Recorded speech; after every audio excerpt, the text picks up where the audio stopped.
the Lady Park Justice League is going down to provide support and celebrate the clinic workers in Jackson, and then we're heading over to Alabama. Just kind of talk to you guys about how you feel about going on this trip and what to expect from these people who are constantly putting women under assault. I have to see it. I really have to see it, because for the past few months that I've been working with Lady Park Justice, I have a good idea from reading it, from reading about it, from seeing videos, but I don't think there's any way to really understand it unless you're there. And so as anxious as I am to see it, I also know that that's a privilege that I have. Yeah, I definitely agree with Jordana. It's weird to have an actual grasp of what we're going to see, because we have the privilege of being from New York City, where you can easily walk in and out of a women's health clinic.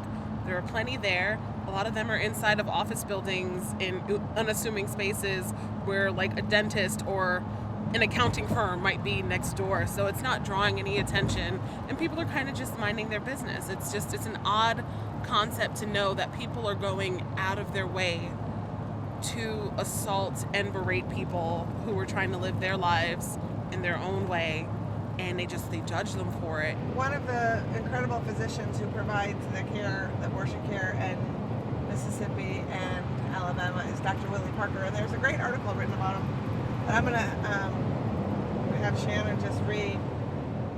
So he was asked in this article, what can non-doctors do to help the people providing all of the work? And here's what he said.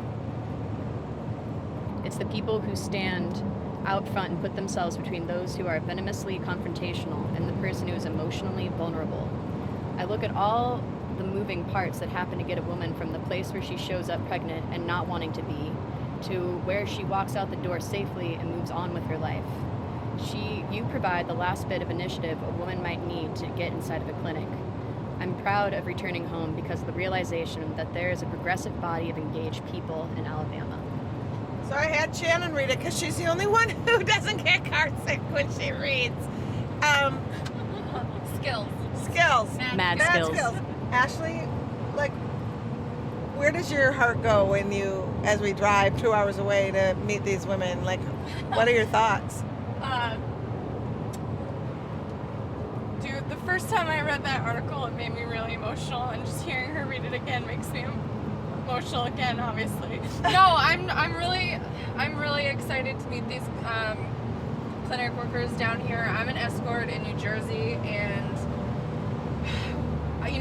I see it up there, and it's nothing compared to what they have to deal with down here, and I'm so excited to kind of get a taste of their energy and what inspires them and what pushes them to keep going, because I just can't imagine how hard it must be day in and day out to do what they do.